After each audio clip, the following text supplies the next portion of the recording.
ज्ञानानन्दमयं देवं निर्मलस्फटिकाकृतिम् आधारं सर्वविद्यानां हयग्रीवमुपास्महे।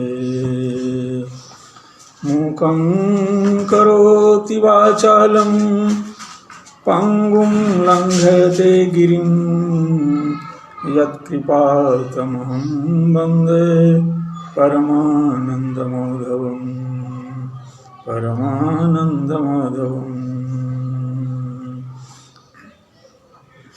मान्यः संस्कृतं भारतम् इत्याख्ये आमुखपटले समुपस्थितानां व्याकरण शास्त्र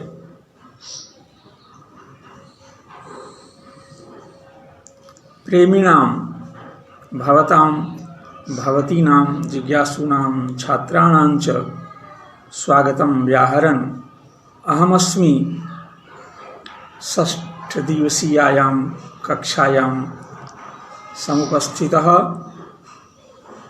वेंकटेश शर्मा श्री स्वामी परांकुशाचार्य आदर्श संस्कृत महाविद्यालय गयास्थे व्याकरण प्राध्यापकः।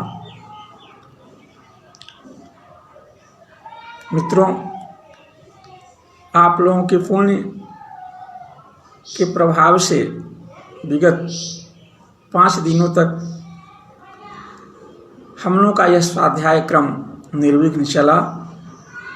कुछ नेट की परेशानी के कारण जिज्ञासु श्रोताओं को श्रवण बाधा होती होगी, ऐसा मुझे भी लगता है। अन्य सारी अनुकूलताएं हैं और सबसे बड़ी अनुकूलता आपका साथ है। तो चलें, अब हम गति बुद्धि प्रत्यवसानार्थ शब्द कर्मा कर्मकाणाम मणिकर्ता सणौ इस सूत्र को लेकर स्वाध्याय प्रारंभ करें। हम लोग कारक प्रकरण पर विचार कर रहे हैं। कारक की कुछ बातों पर पुनः पुनः विचार करना इसमें अस्वाभाविक नहीं होगा। तो कारक में उसे कहते हैं जो क्रिया की निष्पत्ति में साधक हो, क्रिया का जनक हो, क्रिया का कारण हो। तो ये कारक कई हैं, लेकिन कारकों में भेद का आपादक एक धर्म है। उस धर्म के कारण वो धर्म अलग अलग हैं। धर्म के भेद से क्रिया के निष्पादक इन धर्मों में भेद स्थापित है। तो हम कर्ता पर विचार करें। ये क्रिया की निष्पत्ति में अन्य जितने भी कारक हैं कर्ता के अतिरिक्त, वे सब कर्ता के अधीन होकर क्रिया के संपादन में साधक बन पाते हैं। लेकिन कर्ता क्रिया की निष्पत्ति में, क्रिया के निष्पादन में किसी अन्य के अधीन नहीं है, अन्य अनधीन है, यानी स्वतंत्र है। तो क्रिया की निष्पत्ति में जो अन्य के अधीन नहीं हो, अर्थात स्वतंत्र हो, किसी अन्य की अपेक्षा नहीं रखता हो, ऐसे कारक को हम कर्ता कारक कहते हैं। अन्य कारकों में भी इसी तरह की कुछ विशेषताएं हैं जिसको हम पढ़ रहे हैं, कर्म का पढ़ चुके। तो चलें, ये अभी हम प्रयोजक कर्ता और प्रयोज्य कर्ता दो तरह के कर्ता हैं। प्रयोजक कर्ता वह है तत्प्रयोजको हेतुश्च, अर्थात क्रिया में स्वातंत्र्येण विवक्षित अर्थरूपी जो कर्ता है उसके प्रयोजक को की हेतु संज्ञा होती है और कर्तृ संज्ञा भी होती है, वह कर्ता भी होता है। तो ये कर्ता के यहाँ दो भेद हैं और दोनों भेदों के आधार पर इस सूत्र की प्रवृत्ति कर्म संज्ञा करने के लिए हो रही है, प्रयोज्य कारक को कर्म संज्ञा करने के लिए, ये प्रयोजक का भेद को समझना हमारे लिए आवश्यक होगा। तो ये प्रयोजक जो कर्ता है, इस कर्ता की अभिव्यक्ति क्रिया के वाचक जो धातु है, उस धातु से हेतुमती च से निच प्रत्यय कर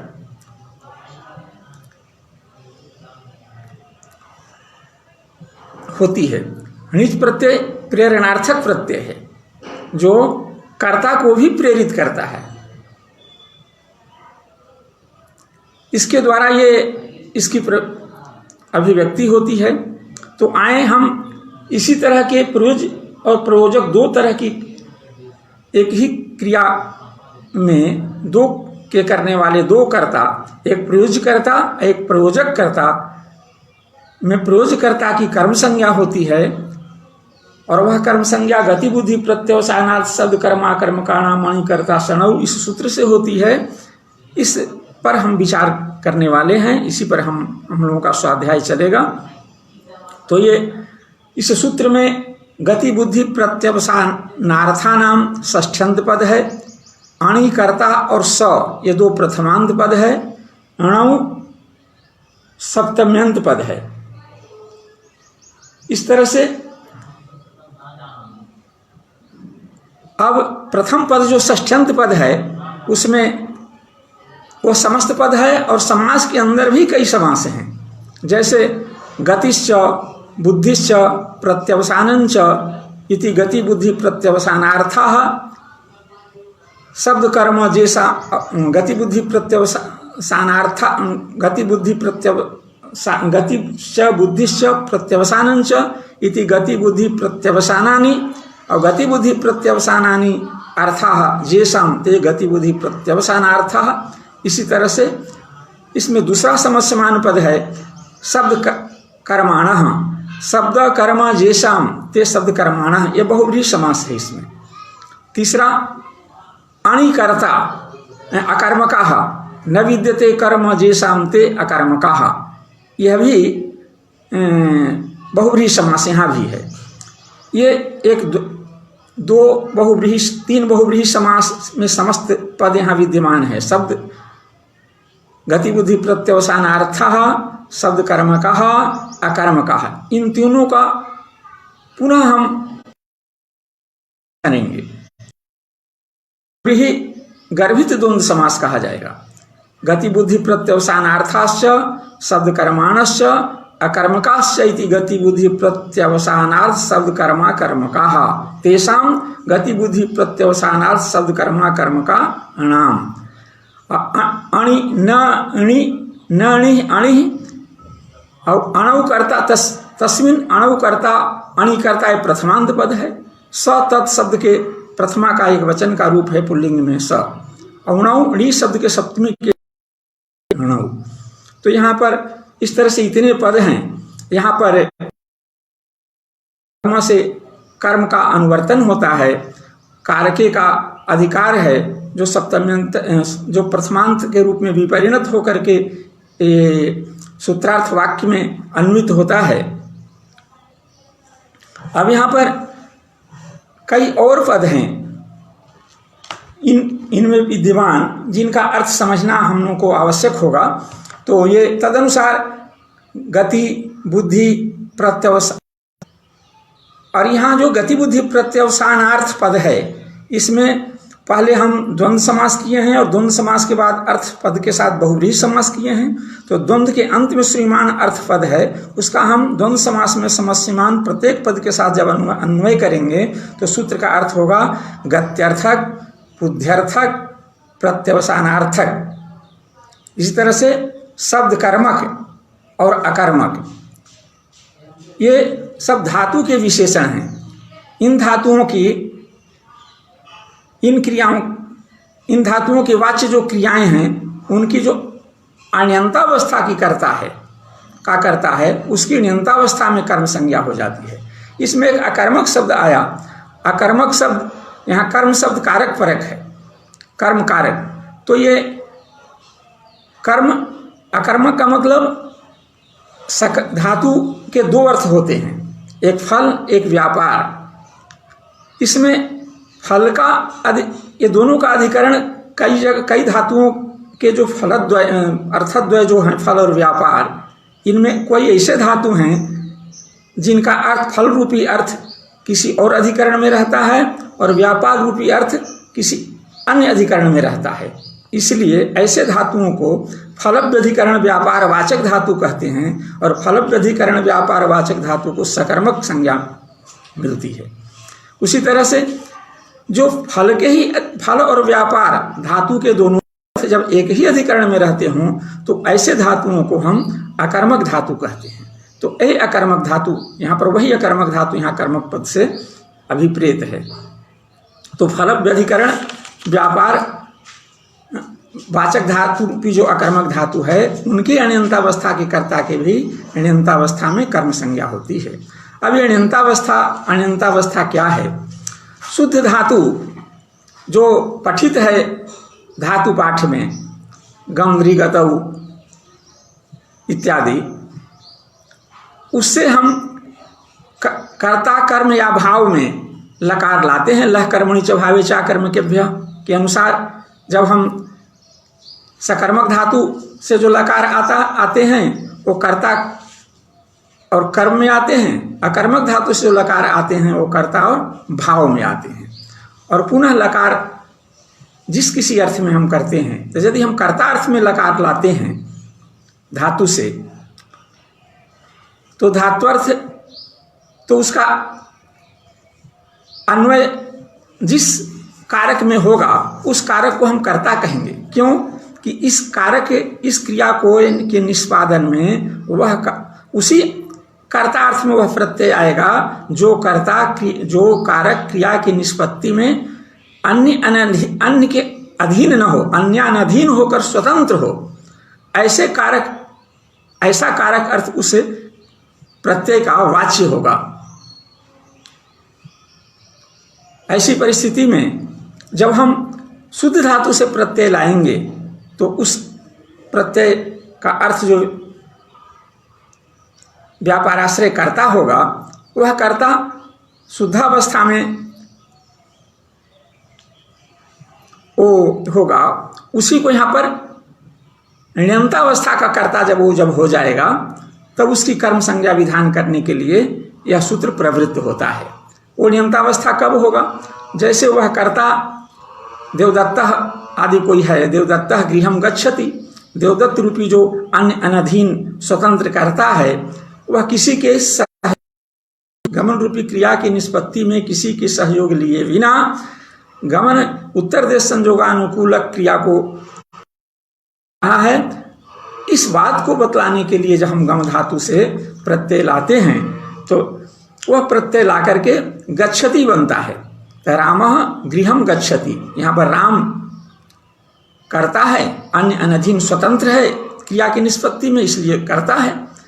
और उससे होने वाला जो उत्तर देश संयोगानुकूल व्यापार है, उस व्यापार से जन्य जो उत्तर देश संयोग रूप जो फल है वह फल का आश्रय ग्राम है, वो कर्म है। और वह कर्म कर्ता के व्यापार के द्वारा अत्यंत अभिष्ट है, सर्वाधिक अभिष्ट होने से उसकी कर्तुरिष्टत्वम कर्म से कर्म संज्ञा होती है। और देवदत्तः ग्रामम गच्छति, देवदत्तः पुस्तकम पठति, देवदत्तः छात्रान पाठ, देवदत्तः पुस्तकम पठति इत्यादि वाक्य बनते हैं। तो ये अण्यन्तावस्था की क्रियाएं हैं। निज प्रत्यय के धातु से निज प्रत्यय के होने से पूर्व जो क्रिया का धातु का अर्थ है उस अर्थ उसके व्यापार के आश्रय भूत जो करता है उस अर्थ में प्रत्यय लाने पर ऐसा वाक्य का स्वरूप बनता है। लेकिन जब इसी अण्यन्तावस्था के कर्ता को कोई प्रेरित कर रहा है, कोई प्रेरणा दे रहा है कि तुम गांव जाओ, गांव जाने में उसको प्रेरित कर रहा है, तो वो उस जो प्रेरक कारक है उसकी तत्प्रयोजको हेतुश्च से हेतु संज्ञा और कर्ता संज्ञा हो जाएगी।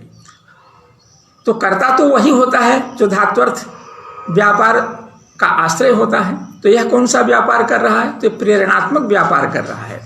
अब क्या हो गया धातु का अर्थ? उससे कौन सा? तो गम धातु। इस अर्थ को देने के लिए हम गम धातु से णिच प्रत्यय करते हैं हेतुमती च से, प्रेरणा अर्थ को देने। गमन उत्तर देश संयोगानुकूल जो गमन है, उस गमनानुकूल व्यापार अर्थ को बतलाने के लिए हम गम धातु से हेतु मति जैसे निच करते हैं। निच करने पर गमी धातु बना। इसकी सनातनता धातु से धातु संज्ञा होती है और गमयति रूप बनता है। अब गमयति में जो ती प्रत्यय है, वह ती प्रत्यय का अर्थ जो करता है, वह कर्ता उत्तर देश संयोगानुकूल व्यापारानुकूल व्यापार यानी प्रेरणा रूपी जो व्यापार है, प्रेषण रूपी जो व्यापार है, उस व्यापार के आश्रयभूत कर्ता कोई और है जो स्वतंत्र, जो अनंतावस्था के कर्ता से भिन्न है। उसी कर्ता अर्थ को वह देता है, उसी कर्ता के साथ उसका संबंध है। ऐसी परिस्थिति में कर्तृसंज्ञा उसी की होगी और उसी से स्वतंत्र है क्रिया के निष्पादन में। वो अब पूर्व जो करता है, अनंतावस्था का करता है, वह तो अन्य अनधीन नहीं रहा, स्वतंत्र नहीं रहा। वह प्रयोजक कर्ता के अधीन हो जाने से वह परतंत्र हो गया। अन्य के अधीन हो जाने से वह अब उसमें मुख्य कर्तृत्व नहीं रहा, अब उसमें गौण कर्तृत्व हो गया। ऐसी परिस्थिति में ऐसे जो गौण करता है, ऐसे उन्हीं की कर्म संज्ञा करने के लिए गति बुद्धि प्रत्यवसानार्थ शब्द कर्माकर्म का नाम मणिकर्ता शरणौ, इस सूत्र की प्रवृत्ति, यह सूत्र प्रवृत्त हुआ है। तो इसका उदाहरण शत्रुन अगमयत स्वर्गम। अब यहाँ पर एक यह विचार और कर लेना है कि गति बुद्धि इन ऐसे स्थलों में जो प्रयोजकर्ता की कर्म संज्ञा करने के लिए गति बुद्धि प्रत्यवसानार्थ शब्द कर्मा कर्म काणा मणिकर्ता शरणौ सूत्र का प्रवर्तन आचार्य ने किया, इसकी क्या आवश्यकता थी? क्यों कि यहाँ दो तरह का प्राधान्य यानी स्वातंत्र होता है। एक अन्यानाधीनत्व रूप स्वातंत्र, जो अन्यानाधीनत्व रूप जो स्वातंत्र है, इसकी अभिव्यक्ति दो तरह से होती है। एक शब्दतः होती है, एक अर्थतः होती है। शब्दतः का मतलब प्रकृति प्रत्यादि किसी शब्द से इस अन्यानाधीन कर्ता कहा जा रहा हो, अथवा प्रसंगवश ऐसे ही उस अर्थ की अभिव्यक्ति हो जा रही हो, वह अर्थ ज्ञात हो जा रहा हो। तो अर्थ और अन्याधीनत्व रूप, तो ये दोनों तरह का शब्द और अर्थ, दोनों ही तरह का ये स्वातंत्र ये प्रयोजक कर्ता में भी विद्यमान है। अन्य अनधीनत्व रूप भी स्वातंत्र जो शब्दतः ती प्रत्यय के द्वारा अभिव्यक्त हो रहा है। और हम भी देख रहे हैं कि हाँ भाई, ये राम पिता जो है अपने पुत्र को गांव भेज रहा है, तो पिता प्रेषित कर रहा है, प्रेरणा दे रहा है गांव जाने के लिए। इसलिए इसमें वह कर्ता ऐसे भी वह स्वतंत्र है, दोनों तरह से अर्थतः भी स्वतंत्र की अभिव्यक्ति होती है और शब्द प्रत्यय के द्वारा भी हो रही है। ऐसी परिस्थिति में वह तो कर्ता हुआ, और उस कर्ता में होने वाला जो व्यापार है उत्तर देश संयोगानुकूल व्यापारानुकूल व्यापार, उस व्यापार से जन्य जो उत्तर देश संयोगानुकूल व्यापार है, उस व्यापार का आश्रय कौन है? वो पुत्र है। पिता पुत्रम ग्रामम गमयति, इस स्थल में पुत्र है वह। क्यों कि उत्तर देश संयोगानुकूल व्यापार का आश्रय वो पुत्र ही है, और उस पुत्र ही जो प्रयोजक करता है, तनिष्ठ जो व्यापार है, उससे अत्यंत अभिलषित यानी इप्सिततम है। इसलिए कर्तुरिप्सितम कर्म से उसकी कर्म संज्ञा हो जाएगी। इस सूत्र की क्या आवश्यकता है? इसकी कर्म संज्ञा तो पहले से सिद्ध है। तो सिद्धे सत्यारभ्यमाणो विधिर नियमाय कल्पते, हम लोग बहुत पढ़ चुके हैं, इस तरह से बहुत नियम सूत्र आ चुके हैं। तो ये जो कार्य पहले से सिद्ध हो, उसी कार्य को सिद्ध करने के लिए जब किसी वाक्य का, किसी विधि का विधि वाक्य का प्रयोग होता है तो उसको वह विध्यर्थक ना मान करके उसको नियमार्थक माना जाता है, वो नियमार्थ हो जाता है। तो ये सूत्र नियमार्थ है। गति बुद्धि प्रत्यवसानार्थ शब्द कर्मा कर्म काणम अणि कर्ता सणौ, यह सूत्र विध्यर्थ न होकर के इसे आचार्यों ने नियमार्थ माना है। और इससे नियम क्या होता है, किस तरह का नियम होता है? जैसे समास की कृतधित समास शास्त्र से समास संज्ञा, समास की समास संज्ञा प्रातिपदिक संज्ञा करने के लिए कृतधित समास शास्त्र में समासक ग्रहण किया गया है। वह समासक ग्रहण धातु प्रत्यय प्रत्यांतरादि भिन्न अर्थवान होने से समास की पुरुष से ही समास संज्ञा प्राप्त थी। पुनरपि समासक ग्रहण किया गया तो हाँ, समासक ग्रहण को आचार्यों ने यानी नियमार्थ मान करके ही आचार्य ने समास पद का यहाँ पर उपादान किया था, ऐसा हम लोग पढ़ चुके हैं। यहाँ भी वही स्थिति है। कर्तृत्वम कर्म से ही यहाँ जो प्रयोजकर्ता की सभी जगह जितने भी यहाँ उदाहरण है सब जगह ये कर्म संज्ञा हो जाएगी, हो जाती। इसके लिए कर्तृत्वम गति बुद्धि प्रत्यवसानार्थ शब्द कर्मा कर्म काणा मणि कर्ता सणौ सूत्र की कोई आवश्यकता नहीं थी। यह नियमा विध्यर्थ नहीं है, ये नियमार्थ है। नियम क्या करेगा, किस तरह का नियम इससे होगा? तो कहा कि नियम तो वैसे ही न करेंगे कि सब जगह निजर्थ व्यापार से जन्य जो फल है उस फल का आश्रय जो इप्सितम है कर्ता को, उसकी कर्तृत्वम कर्म से ही कर्म संज्ञा हो जाएगी, तो व्यर्थ है। ऐसा कुछ नियम बनाएं कि जिसमें यह सूत्र सार्थक हो जाए। तो इससे नियम बनेगा कि कर्तुरिषितम कर्म सूत्र से उस नियम का स्वरूप यहाँ पर बतलाया गया है कि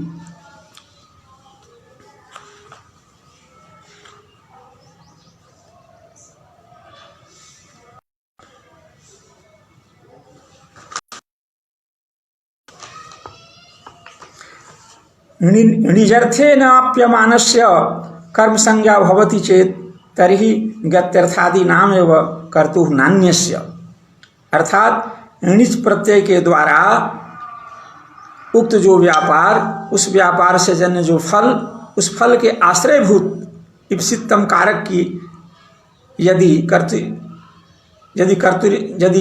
कर्म संज्ञा हो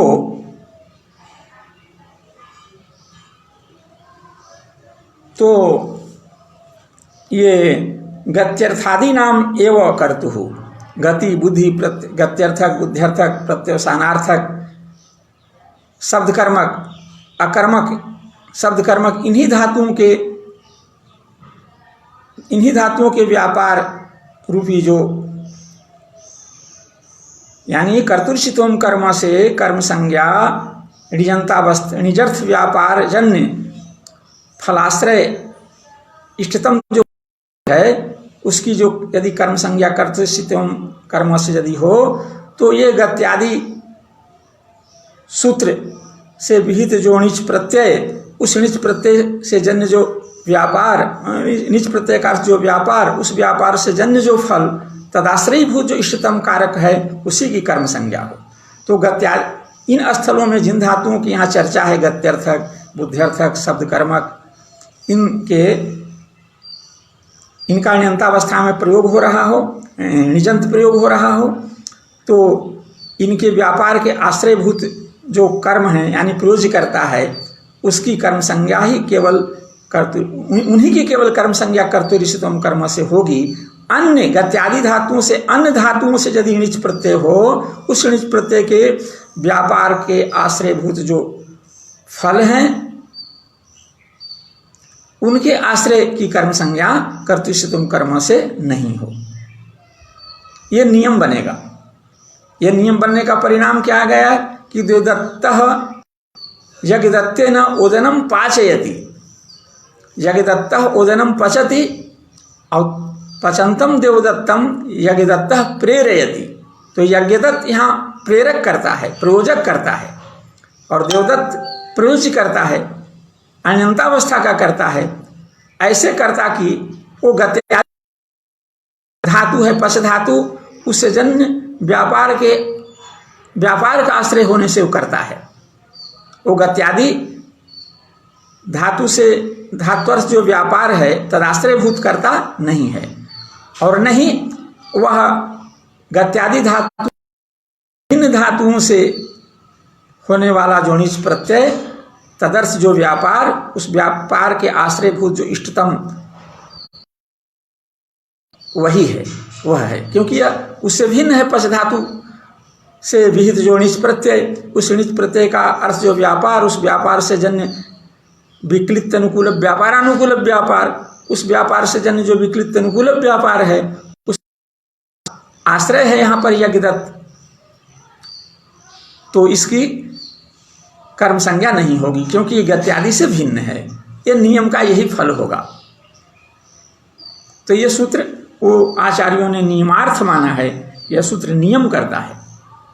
तो फलस्वरूप इन्हीं धातुओं से कि अण्यन्तावस्था की कर्ता की अण्यन्तावस्था में कर्म संज्ञा होती है, इनसे भिन्न धातुओं की अण्यन्तावस्था की कर्ता की अण्यन्तावस्था में कर्म संज्ञा नहीं होती है। ये आज सूत्रार्थ माने सूत्र का तात्पर्य है, अभिप्रेत अर्थ है। अब हम इसके उदाहरण पर चलें तो शत्रुन अगमयत स्वर्गम, ये ऐसा एक उन्होंने उदाहरण, एक श्लोक भट्टोजी दीक्षित ने यहाँ उपन्यस्त किया है, जिसमें इन सारे जो भी सूत्र में चर्चित हैं, गत्यर्थक, बुद्ध्यर्थक, प्रत्यवसानार्थक, शब्द कर्मक और अकर्मक, सबके उदाहरण इस एक श्लोक में संग्रहित हो जाते हैं। तो पहले शत्रुन अगमयत स्वर्गम वेदार्थम स्वान वेदयत आशयत चामृतम देवान, इसका अन्वय करें। शत्रुन स्वर्गम अगमयत श्रीहरि शत्रु स्वर्गम अगमयत, श्रीहरि स्वान वेदम वेदार्थम अवेदयत, श्रीहरि देवान अमृतम आशयत, श्रीहरि विधिम ध्यापयत, श्रीहरि पृथ्वी सलिले आशयत। यह है। तो जो श्रीहरि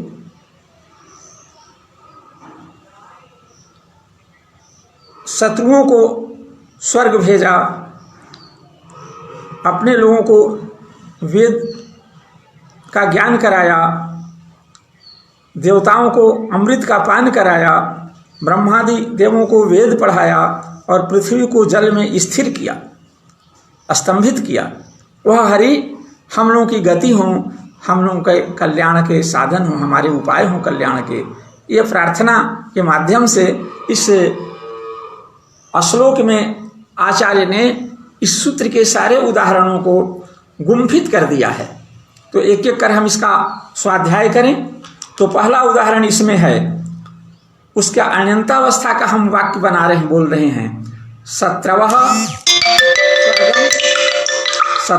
स्वर्गम अगच्छन्, ये राक्षस जिनको भगवान ने युद्ध में मारा, तो मारना उनका अभिप्राय कम होता था, उनका कल्याण करना ज़्यादा होता है।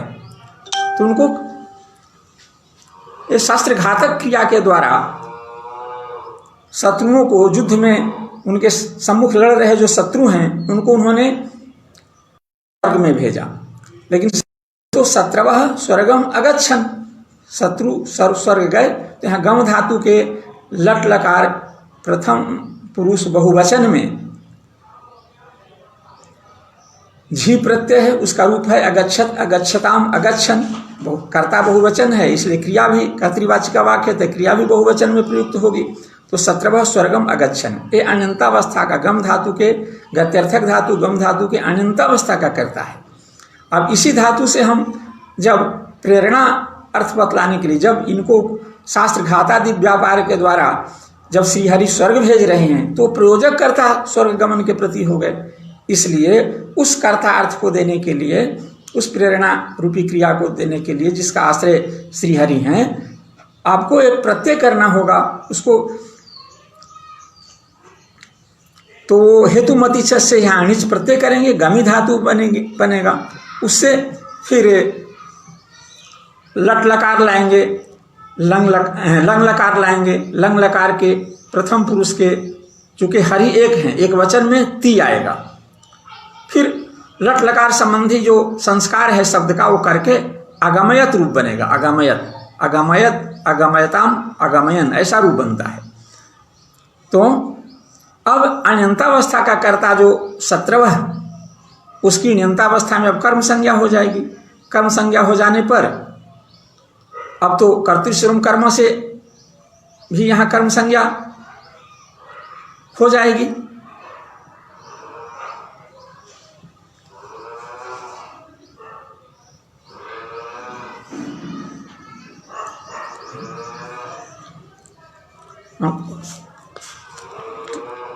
तो यहाँ पर यह कर्म हो जाएगा। चूंकि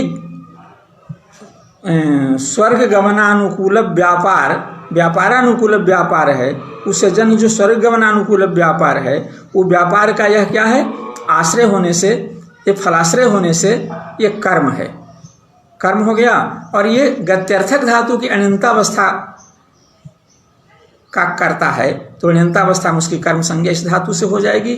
कर्मणि द्वितीया से द्वितीया विभक्ति होकर के श्रीहरि शत्रुन, 17वां बहुवचन वहाँ था, यहाँ भी द्वितीया के बहुवचन में शत्रुन स्वर्गम अगमयत। आगे बुद्ध्यर्थक का उदाहरण दे रहे हैं। हरि श्रीहरि स्वान वेदम अध्यापयत, तो वेदार्थम अध्यापयत। तो इसका अनंतावस्था का कर्ता पहले हम समझें, वो है क्या है, स्वे आत्मीय वाचक है। स्वे आत्मीय वेदार्थम अविदुः, विद धातु के ज्ञानार्थक है विद धातु, उसकी अनंतावस्था में का यह उदाहरण है। विद धातु से लंग लकार प्रथम पुरुष बहुवचन में झी उस इत्यादि करके आगम करके अविदुः शब्द बना। तो ये अविदुः स्वे वेदार्थम अविदुः, यह अनंतावस्था करता है। अब इन्हीं को प्रेरित करते हैं वेद पढ़ने के लिए। वेदार्थ का ज्ञान इन्होंने कराया प्रेरित करके, तुम वेद का ज्ञान करो। तो ये प्रेरक कर्ता हो गए श्रीहरि। अब इस स्थिति में विद धातु से हम निज प्रत्यय करेंगे हेतुमती च से, उसकी धातु संज्ञा होगी। पुनः लंग लकार आएगा प्रथम पुरुष एक वचन में, ति प्रत्यय होगा, ए अडादि संस्कार सब करके अवेदयत शब्द बनेगा। लघुपद गुण अयादेश ये सब करके अवेदयत बना। अब अण्यंतावस्था, दो कर्ता यहाँ हो गए, अण्यंतावस्था की कर्ता और अण्यंतावस्था का कर्ता। अण्यंतावस्था का कर्ता है श्रीहरि, और अण्यंतावस्था का कर्ता है स्व आत्मीय। तो उसको वहाँ अण्यंतावस्था का जो वाक्य था उसमें प्रथमा विभक्ति उसमें थी, चूँकि वेद ज्ञान, वेद का ज्ञान, वेदार्थ ज्ञान के वो कर्ता थे। कर्ता होने से उनके उस वेदार्थ ज्ञान में स्वतंत्र थे, अन्य अनधीन उनका व्यापार था, इसलिए उनकी कर्ता संज्ञा थी। और फिर कर्ता में प्रथमा विभक्ति थी, हो गई। करणाधिकरण क्या नाम है,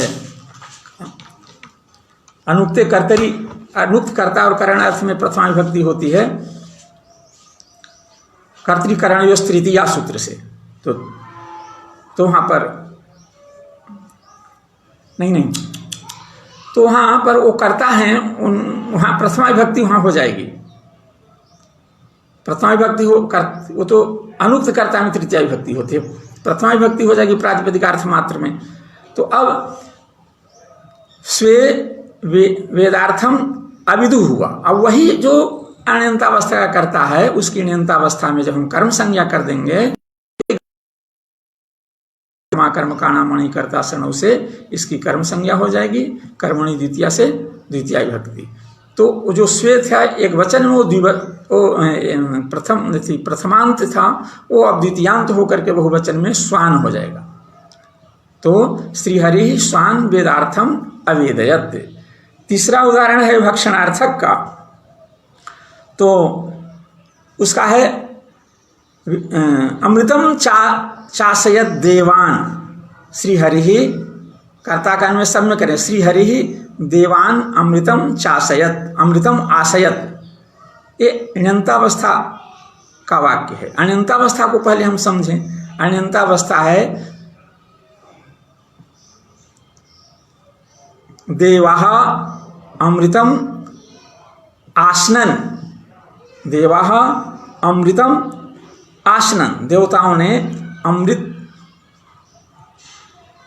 का आसन किया, देवताओं ने। तो अनंतावस्था का कर्ता देव हैं, इसलिए अब ये उक्त हो जाने से प्रत्यय के द्वारा, झी प्रत्यय के द्वारा कर्ता प्रातिपदिकार्थ मात्र में यहाँ प्रथमा विभक्ति हो जाएगी, और अनुक्त है कर्म अमृत, उसमें द्वितीय विभक्ति हो जाएगी।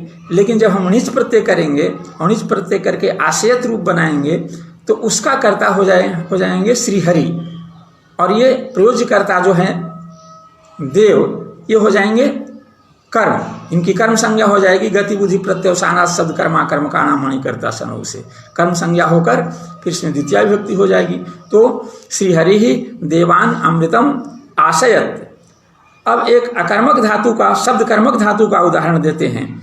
विधि वेदम वेदम अध्यापयद विधि, विधि ब्रह्मा, भगवान विष्णु ने ब्रह्मा को सृष्टि के प्रारंभ में वेदों का ज्ञान कराया, और उन्हीं के माध्यम से अन्य लोगों को भी ज्ञान कराया, सब में उन्हीं की प्रेरणा हुई विधि के माध्यम से। तो ये श्रीहरि ही विधिम, तो पहले अनंतावस्था का वाक्य होगा विधि वेदम अध्ययित, विधि वेदम अध्ययित, इंग अध्ययन धातु के लट लकार प्रथम पुरुष एक वचन का रूप है। विधि वेदम अध्ययित, विधि ने, ब्रह्मा ने वेद का अध्ययन किया, लेकिन स्वयं नहीं किया, भगवान ने उनको प्रेरित किया, तुम वेद का ज्ञान करो, वेद का अध्ययन करो। तो ये प्रेरक व्यापार होने से ये व्यापार गौण हो गया। तो ये अनंतावस्था का जो कर्ता थे वेद विधि, उनकी अनंतावस्था में कर्म संज्ञा हो जाएगी, कर्मणि द्वितीया से द्वितीय विभक्ति। तो श्रीहरि ही विधिम वेदम अध्यापयत, ये शब्द कर्मक धातु का उदाहरण है। चूँकि वेद का ज्ञान, वेद शब्दात्मक है और उसी रूप में उसका ज्ञान कराया जाता है, इसलिए ये शब्द कर्मक धातु है, इसका उदाहरण है ये। अकर्मक धातु का उदाहरण इन्होंने दिया है पृथ्वी, उसके अनंतावस्था का हम स्वरूप समझें। पृथ्वी सलिले आस्त, पृथ्वी कहाँ स्तंभित हुई? जब वराह भगवान ने पृथ्वी को समुद्र में निक्षिप्त पृथ्वी को, राक्षसों के द्वारा निक्षिप्त पृथ्वी को जब ऊपर उठा करके लाया, तो भगवान ने उसको जल पर स्तंभित किया, तो पृथ्वी जल पर ही ठहरी हुई है, रुकी हुई है, ठहर रही है, रह रही है। तो पृथ्वी ने अपना स्तंभन कहाँ किया, आसन कहाँ बनाया? जल पर बनाया। तो ये स्तंभित वहाँ स्थिर होने में जल पर ये कारक है पृथ्वी, लेकिन भगवान के संकल्प से है यह, चूँकि वो भगवान से प्रेरित है यह कार्य, इसलिए ये प्रयोज्य करता है कौन? पृथ्वी, और भगवान प्रयोजक करता है। तो प्रयोजक व्यापार से जन्य जो व्यापार है वह फल रूपी व्यापार है। प्रयोजक ये ऋजंतीय क्रिया, ऋजंतीय धात्वर्थ व्यापार से जन्य फल रूप है वह, और उसका आश्रय है कौन? पृथ्वी। तो पृथ्वी की कर्म संज्ञा हो जाएगी, और फिर इसी सूत्र से अकर्मक धातु मान करके, और फिर अनंत और कर्मणि द्वितीया से द्वितीय विभक्ति हो जाएगी। तो इस तरह से इन चारों ही उदाहरणों को, ये सभी पांचों तरह के उदाहरण को इन्होंने दिया। अब प्रश्न इन्होंने एक प्रश्न है कि ये गति बुद्धि प्रत्यवसानार्थ शब्द कर्मा कर्म का नाम, ये कहने की क्या आवश्यकता है? सीधे कहें अणि कर्ता, अनंतावस्था की क्रिया का जो कर्ता है उसकी नियंतावस्था में कर्म संज्ञा हो जाती है, इतना ही न्यास किया जाए। अणि कर्ता सणव सूत्र का यही सूत्र में गति बुद्धि प्रत्यवसानार्थ सदकर्मा कर्मकाणाम ये षष्ठंत पद के उपादान करने की कोई आवश्यकता नहीं थी। क्या आवश्यकता है? यह प्रश्न, इस प्रश्न को गति बुद्धि गति इत्यादि किम इस वाक्य के द्वारा भट्टोजी दीक्षित प्रस्तावित करते हैं और उसके समाधानार्थ पाचयत्योदनम देवदत्तेन ये प्रत्युदाहरण भी दिया है इन्होंने। पाचयत्योदनम देवदत्तेन, तो देवदत्तः ओदनम पचति, देवदत्त ओदन पकाता है। विक्लिप्त अनुकूल व्यापार, तो विक्लिप्त अनुकूल व्यापार पच धात्वर्थ है, उस व्यापार का आश्रय, धात्वर्थ व्यापार का आश्रय देवदत्त है और वह विक्लेदन क्रिया में अन्य अनधीन यानी स्वतंत्र है, इसलिए वह करता है। तो कर्ता में प्रथम हो जाएगी। तो देवदत्तः ओदनम पचति की जो करता है वो कौन है? देवदत्त है। अब इसको कोई प्रेरित करता है, इसका स्वामी, या कोई पाचक का काम करता होगा, इसका स्वामी है, यानी भोजन बनाओ। उसके प्रेरणा से भोजन बनाने में इसकी प्रवृत्ति हुई है। विकृत अनुकूल व्यापार में जो इसकी प्रवृत्ति है वो स्वामी की प्रेरणा से है। स्वामी इसका प्रेरक है, प्रयोजक है। तो ऐसी परिस्थिति में इस बात को बतलाने के लिए कोई शब्द चाहिए। उच्चारित है वह शब्द अर्थ प्रत्यय को भवति, इस तरह के शब्द का प्रयोग होना चाहिए जिससे यह पता चले कि यहाँ कोई प्रयोज्य है, कोई प्रयोजक है, कोई स्वतंत्र रूप से कोई स्वतंत्र काम करने वाला कर होना चाहिए। तो इसके लिए हम पच धातु से प्रत्यय करेंगे, मणिच प्रत्यय से उपधा वृद्धि करके धातु संज्ञा करेंगे।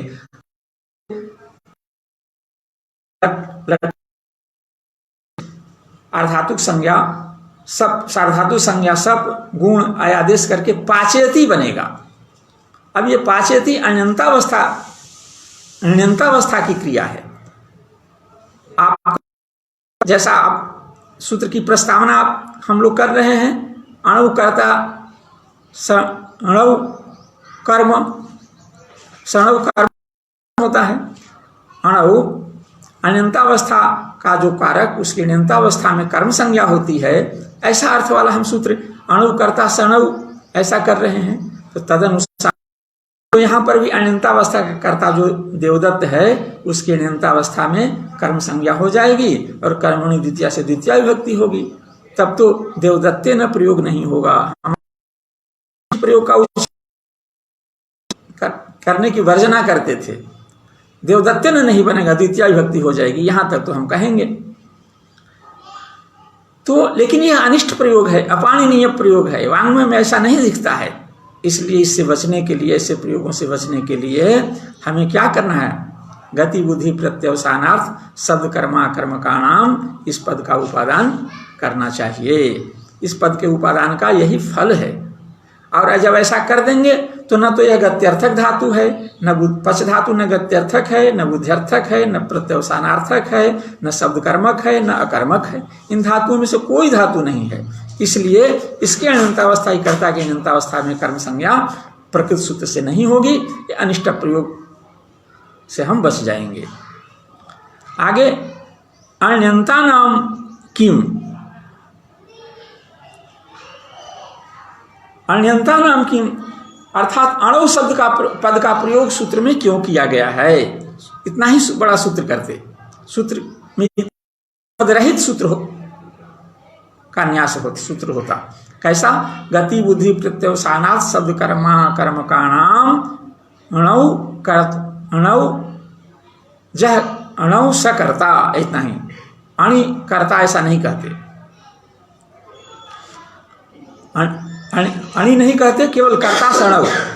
गति बुद्धि प्रत्यवसानात् शब्द कर्मा कर्मकाणाम कर्ता सणव। कर्म संज्ञा होती है। अर्थात शब्द गत्यर्थक, बुद्ध्यर्थक, प्रत्यवसानार्थक, भक्षणार्थक, शब्द कर्मक और अकर्मक धातु के कर्ता की नियंतावस्था में कर्म संज्ञा होती है। अनियंता नाम पद का हम प्रयोग ही नहीं करेंगे, क्या दिक परेशानी। उसका प्रत्युदाहरण देते हैं, इस प्रश्न का समाधान देते हैं कि गमयति देवदत्तः यज्ञदत्तम तमपरः प्रयुङ्क्ते इति गमयति देवदत्तेन यज्ञदत्तम विष्णुमित्रः। इतना बड़ा एक वाक्य है, इसमें दो प्रेरणार्थक क्रिया है। गम धातु से प्रेरणार्थ में हेतुमति से दो बार प्रत्यय हुआ। एक बार तो हुआ यज्ञदत्तम गच्छति आता है, क्या गत्यर्थक धातु है, इसका जो अनंतावस्था करता है वो यज्ञदत्त है और ऋणंतावस्था में उसकी कर्म संज्ञा हो जाएगी। तो यज्ञदत्तम देवदत्तः,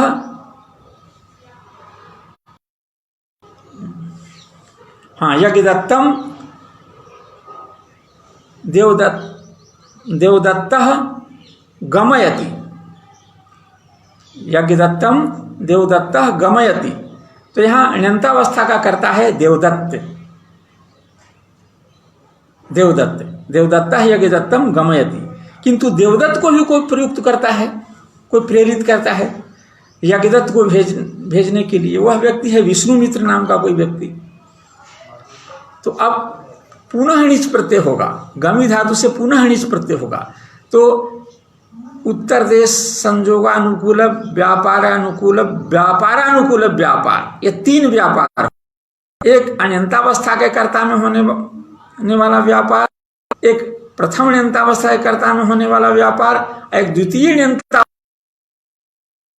तो द्वितीय अनंतावस्था के कर्ता में होने वाला व्यापार जो है वो विष्णुनिष्ठ है। वो प्रधान प्रकृति प्रत्यार्थ से यो प्रधान करता यही है विष्णुमित्र। तो वो विष्णुमित्र है, वह देवदत्त को प्रेरित करता है, देवदत्त यज्ञदत्त को प्रेरित किया है। अब यदि हम अनंता नाम नहीं कहेंगे तो उसके अनुसार तो अनंतावस्था के कर्ता, अभी जो अनंतावस्था का जो कर्ता है उसके क्या सूत्र का अर्थ करेंगे, गत्यर्थक धातु के अनंतावस्था की कर्ता की अनंतावस्था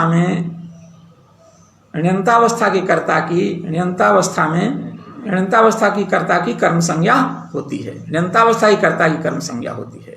तो ये देवदत्त जो है, जो दूसरा कर्ता है, प्रथम प्रेरणार्थक प्रत्यार्थ व्यापार का आश्रय है, वह तो कर्ता है, उसकी कर्म संज्ञा हो जाएगी।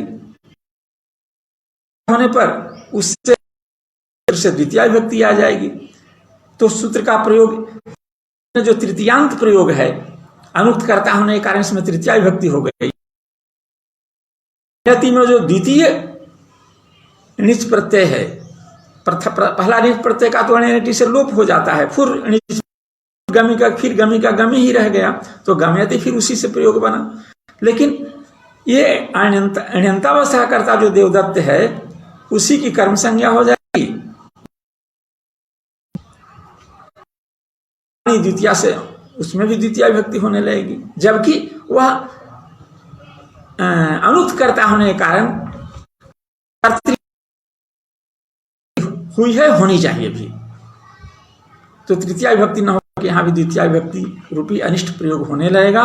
इस अनिष्ट प्रयोग से बचने के लिए सूत्र में अणिक पद का अणि भी कहा गया है, अर्थात अनंत अर्थ का वाचक अणि का उपादान किया गया है। और अवस्था की कर्ता की अनंतावस्था में कर्म संज्ञा होती है। तो अनंतावस्था का कर्ता देवदत्त नहीं है, ये तो अनंतावस्था का कर्ता रह चुका है। प्रथम जो नीच प्रत्यय हुआ है उसका यह कर्म, उस तदर्थ जो व्यापार है उसका आश्रय होने से यह कर्ता।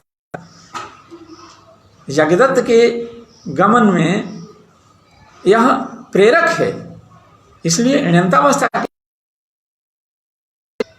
इसकी तो ण्यंता करें, इसकी तो कर्म संज्ञा नहीं होगी।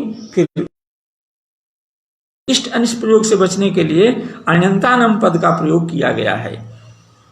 अब आगे नायति वाहयति भारम भृत्येन, तो यहाँ पर णी प्रापणे वह प्रापणे दोनों समानार्थक धातु हैं, दोनों का एक ही अर्थ है, इसलिए एक ही साथ उदाहरण में रख दिया गया, एक ही कर्ता के साथ और कर्म के साथ। तो वाहा हो, तो ये भृत्य भारम वहति तम स्वामी प्रेरयति। तो यहाँ पर वह नी धातु और वह धातु से हम प्रेरणार्थक मति च से, तो नी से नाई धातु बनेगा, वह से वाही धातु बनेगा, और नायति का नाई धातु के प्रथमा लट लकार प्रथम पुरुष के एक वचन में नायति और वाही धातु का वाहयति ये क्रियापद बनेगा। इस क्रियापद का कर्ता भृत्य माने स्वामी है,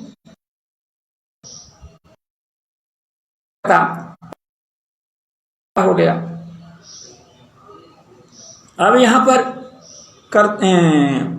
गत्यर्थक प्रापण जो है गति रूप ही है।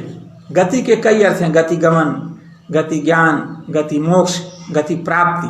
तो प्राप्ति रूपी जो प्रापण है, प्रापण का अर्थ प्राप्ति है, वह गत्यर्थक के अंतर्गत आ गया। गत्यर्थक के अंतर्गत आने से ये जो इसके जो अनंतावस्था की का करता है कौन भृत्य, उसकी अनंतावस्था में कर्म संज्ञा प्राप्त थी और कर्मणि द्वितीया से द्वितीया विभक्ति होकर के इसका द्वितीयांत प्रयोग होता प्रयोजकर्ता का, लेकिन ऐसा देखा नहीं जाता है, वाङ्मय में ऐसा प्रयोग नहीं है। तो उन प्रयोग की साधुता के अनुख्यान के लिए आचार्य ने निवह्योर्न ऐसा वार्तिक का प्रणयन किया, अर्थात नि धातु और वह धातु की अनंतावस्था ही कर्ता की अनंतावस्था में कर्म संज्ञा नहीं होती है।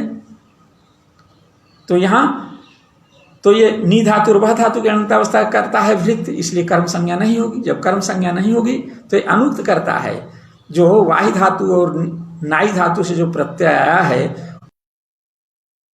प्रोजक कर्ता उक्त है, यह कर्ता अनुक्त है, तो कर्ता में तृतीया विभक्ति हो जाएगी। नायति वाह स्वामी भृत्येन भारम नायति वाहयति वा, ऐसा प्रयोग होगा।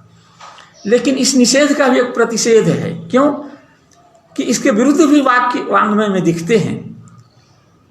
वह धातु का प्रयोग है, उसकी अनंतावस्था ही कर्ता की अनंतावस्था में कर्म संज्ञा हुई है, कर्म संज्ञा का निषेध नहीं दिखता है, कर्म संज्ञा हुई है, माने कर्म प्रत्यांत माने द्वितीयांत उसका प्रयोग अनंतावस्था कर्ता का देखा जा रहा है। तो उस प्रयोग की साधुता के लिए तो कुछ नियम होना चाहिए, इसलिए कहा कि नियंत्रिकर्तृकस्य वहेर निषेधः। नियंता से यहाँ पर प्रसु प्रेरक को कहा गया है, अर्थात तो ये नियंता कर्ता यस्य असौ नियंत्रिकर्तृकः,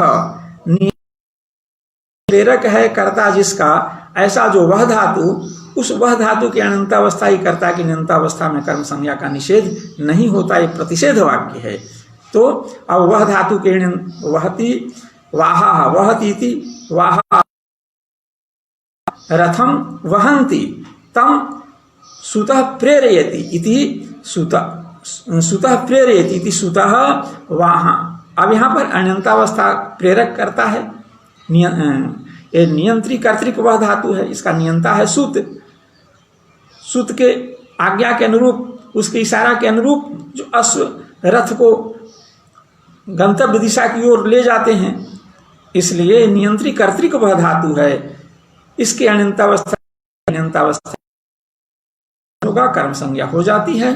तो अनंतावस्था कर्ता जो वाह था, उसकी अनंतावस्था में कर्म संज्ञा हो गई, और कर्मणि द्वितीया से द्वितीया विभक्ति, तो सुतः वाहान रथम वाहयति, ये प्रयोग हुआ। आगे है भक्षणार्थक धातु कहा गया है। भक्षणार्थक धातु की अनंतावस्था ही कर्ता की अनंतावस्था में कर्म संज्ञा होती है। इसका भी एक अपवादभूत वार्तिक है। आदि खाद्योर न, खाद धातु, भक्ष धातु, अद धातु और खद धातु ये भी भक्षणार्थक धातु हैं। तो अति इसके अनंता और खादति ऐसा रूप होता है उसका। तो ये अनंतावस्था का जो कर्ता है वटु अन्नम खादति, वटु अन्नम पिता प्रेरयति इति। तो यहाँ पर भी जो अनंतावस्था करता है वटु, उसकी अनंतावस्था में कर्म संज्ञा होकर के द्वितीय व्यक्ति होनी चाहिए थी, लेकिन ऐसा प्रयोग नहीं दिखता है वाङ्मय में। उस प्रयोग के अन्वाख्यान के लिए, उसकी साधुता को संपन्न करने के लिए आचार्य ने आदि खाद्योर्ना इस वार्तिक का प्रवर्तन किया। तो अब कहने का मतलब जो अद धातु और खाद धातु के जो अनंतावस्था का कर्ता होता है, उसकी अनंतावस्था में गति बुद्धि प्रत्यवसानात् सत्कर्मा कर्म का नाम कर्ता सन, उसे कर्म संज्ञा नहीं होती है। जब कर्म संज्ञा नहीं होगी तो अनुक्त करता है, अनुक्त करता है तृतीय व्यक्ति होकर के, है ना। पिता वटुना अन्नम आदयति खादयति वैसा प्रयोग होगा। आगे है भक्षिर अहिंसार्थस्य न, भक्ष धातु भी है और खाद धातु का ही निषेध आपने किया है। भक्ष धातु भी तो भक्षणार्थक धातु प्रत्यवसानार्थक धातु है। इसके भी अनंतावस्था की कर्ता की अनंतावस्था में कर्म संज्ञा नहीं होनी चाहिए, लेकिन ऐसा प्रयोग दिखता नहीं है इस नियम के आधार पर। भक्ष धातु के योग में अनंतावस्था की कर्ता की अनंतावस्था में तृतीयांत प्रयोग दिखता है। इस प्रयोग की साधुता को संपन्न करने के लिए आचार्य ने भक्षिर अहिंसार्थस्य न, अहिंसार्थक जो भक्ष धातु है उसके अनंतावस्था की कर्ता की अनंतावस्था में कर्म संज्ञा नहीं होती है। परिणाम जो अनंतावस्था करता है बटुहु अन्नम भक्षति तम कश्चन अपरः प्रयुंक्ते इति वटुहु वटुना अन्नम भक्षयति। यहाँ पर अनंतावस्था की कर्ता की अनंतावस्था में कर्म संज्ञा नहीं हुई, प्रत्यय के द्वारा प्रयोजक कर्ता उक्त है, यह कर्ता अनंतावस्था कर्ता अनुक्त है, तो अनुक्त कर्ता में कर्तृकर्ण तृतीया से तृतीया विभक्ति हो जाएगी। तो वटुना अन्नम भक्ष्यति, लेकिन ये अहिंसार्थक है। भक्ष धातु का अर्थ जब अहिंसा हो, जहाँ इसका अर्थ हिंसा होगा वहाँ पर यह नियम, इस नियम का प्रवर्तन नहीं होगा। इसलिए अहिंसार्थस्य किम, अहिंसार्थस्य षष्ठ्यंत पद का उपादान आपने क्यों किया?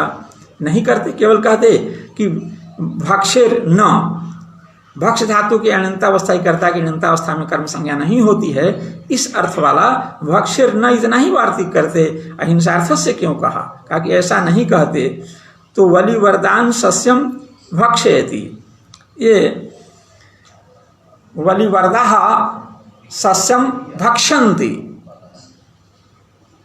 वलिवर्द यानी पशु बैल खड़ी फसल को खा रहे हैं और उनको खाने के लिए कोई प्रेरित करता है। गांव में ऐसा प्रायः देखा जाता है, पशु स्वामी जो है अपने पशुओं के द्वारा दूसरे की फसल को, खड़ी फसल को नष्ट करवाता है, खिला देता है, अपने पशुओं को खाने के लिए प्रेरित करता है, जाओ खाओ। तो ये हिंसा है, दूसरे के धन का नाश करना, क्योंकि उस धन नाश से उसको कष्ट होगा, मानसिक कष्ट होगा, आर्थिक रूप से वो परेशान होगा, इसलिए इस पर एक प्रकार की हिंसा मानी गई है हमारी संस्कृति में, इस तरह की क्रियाएं। इसलिए ये हिंसार्थक धातु के रूप में भक्ष धातु का प्रयोग हुआ है। तो अहिंसार्थक जो, तब तो यहाँ भी केवल भक्ष्य न कहते तो यहाँ भी अनंतावस्था कर्ता की अनंतावस्था में कर्म संज्ञा का निषेध हो जाता, और यहाँ भी वलिवर्द शब्द से जो अनंतावस्था का करता है उससे तृतीया विभक्ति हो जाती। ऐसा होता नहीं है, इसलिए अहिंसार्थस्य पद का उपादान किया गया। अब ये धातु तो यहाँ पर भक्ष धातु हिंसार्थक है, इसलिए यहाँ यह निषेध नियम नहीं रहेगा। यहाँ अनंतावस्था की कर्ता की अनंतावस्था में कर्म संज्ञा हो जाएगी, द्वितीय विभक्ति हो जाएगी। तो स्वामी बलि वरदान सस्यम भक्षयति यह प्रयोग बनेगा। आगे जलपति प्रभृति नाम समय पूर्णताम अधिगत है। अब ये हम लोगों का स्वाध्याय का जो समय है वो पूर्णता को प्राप्त कर चुका है, इसलिए आप लोगों को धन्यवाद देते हुए मैं अपनी वाणी को यहीं विराम देता हूँ। पुनः यथा समय स्वाध्याय कक्षा में कल भी प्रस्तुत होऊंगा। धन्यवाद।